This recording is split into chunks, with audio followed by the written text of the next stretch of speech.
इस बार का जो 2023-24 का जो बजट है ये आत्मनिर्भर उत्तर प्रदेश की नींव को प्रस्तुत। उन्होंने ये भी कहा कि जनता को महंगाई से राहत देने के लिए पेट्रोल डीजल पर वैट को कम किया गया।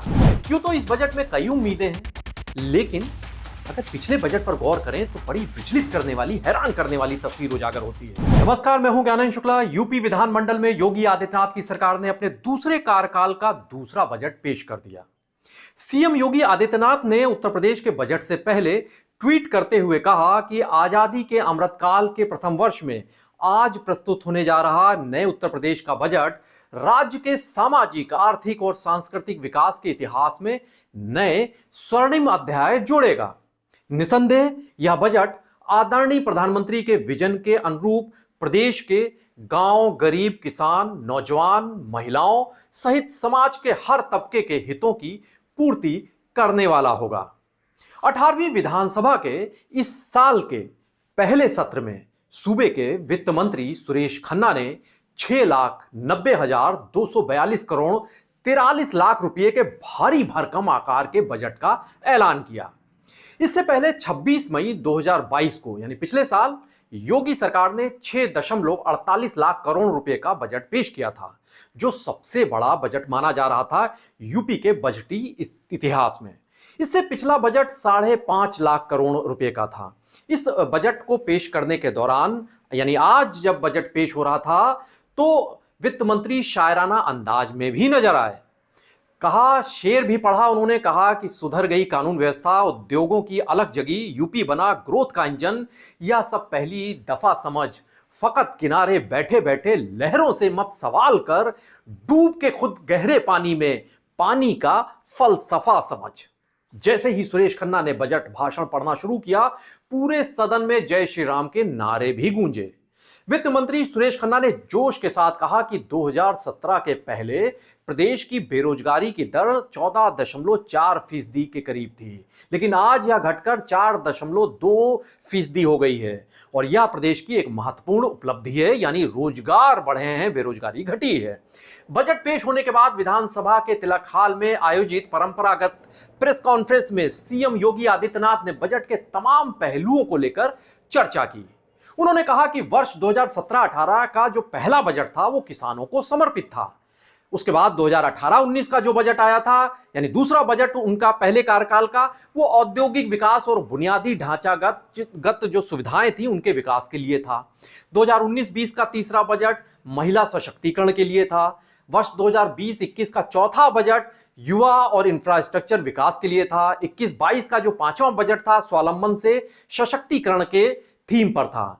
वर्ष 2022-23 का बजट यानी पिछले साल का जो बजट है वो आत्मनिर्भर उत्तर प्रदेश एवं अंत्योदय की जो संकल्पना है उसको समर्पित रहा। तो उन्होंने ये कहा, ऐलान किया कि इस बार का जो 2023-24 का जो बजट है ये आत्मनिर्भर उत्तर प्रदेश की नींव को प्रस्तुत करने वाला बजट है। सीएम ने कहा कि बजट का आकार हमारे कुशल वित्तीय प्रबंधन का प्रमाण है। बीते वर्ष जनता पर कोई नया कर नहीं लगाया गया, फिर भी राजस्व की वृद्धि हुई, राजस्व बढ़ा। उन्होंने यह भी कहा कि जनता को महंगाई से राहत देने के लिए पेट्रोल डीजल पर वैट को कम किया गया। प्रदेश में इंफ्रास्ट्रक्चर पर बड़ा निवेश भी किया गया। आने वाले समय में 21 एयरपोर्ट वाला यूपी देश का पहला राज्य होगा। सूबे के छात्र छात्राओं को टैबलेट और स्मार्टफोन के लिए 3600 करोड़ रुपए देने का ऐलान इस बजट में किया गया जो आज पेश हुआ। बजट में एक्सप्रेसवे का विस्तार हो, चाहे जो एयरपोर्ट है, एयर कनेक्टिविटी की बात हो, कृषि शिक्षा हो, कृषि हो, किसान हो, युवा हो, महिलाएं हैं, रोजगार है, इन पर फोकस किया गया। स्पिरिचुअल सर्किट की योजना का जिक्र हुआ। मेडिकल कॉलेज और खेलकूद को भी तवज्जो दी गई, इन्हें भी बजटरी इनके लिए प्रावधान किया गया। उत्तर प्रदेश के जो विकास है उसको मजबूत करने के लिए, कानून व्यवस्था को प्रभावी करने के लिए 2260 करोड़ रुपए की भारी भरकम धनराशि भी दी गई इस बजट में। इससे जहां पुलिस अधिकारियों और कर्मचारियों को सरकारी आवास की सुविधा मिलेगी, उनके लिए जो हथियार हैं वो बेहतर हो सकेंगे, उनके लिए टेक्नोलॉजी बेहतर होगी, जो कमिश्नरेट नई नई बने हैं उनकी भूमि अपनी ही भूमि पर संचालित होंगे। यूं तो इस बजट में कई उम्मीदें हैं, लेकिन अगर पिछले बजट पर गौर करें तो बड़ी विचलित करने वाली, हैरान करने वाली तस्वीर उजागर होती है। 6.49 लाख करोड़ रुपए की रिकॉर्ड धनराशि को खर्च करना था योगी सरकार के मंत्रियों को, लेकिन ज्यादातर मंत्री इसे खर्च करने में फिसड्डी साबित हुए। यानी जो पिछले साल का बजट था उसके अगर सरकारी आंकड़ों को देखें तो तस्दीक होता है कि मुख्यमंत्री योगी आदित्यनाथ जिन विभागों की जिम्मेदारी संभाल रहे हैं उनमें से कई विभाग बजट से जो उनको प्राप्त हुई थी उसकी आधी धनराशि भी खर्च नहीं कर सके।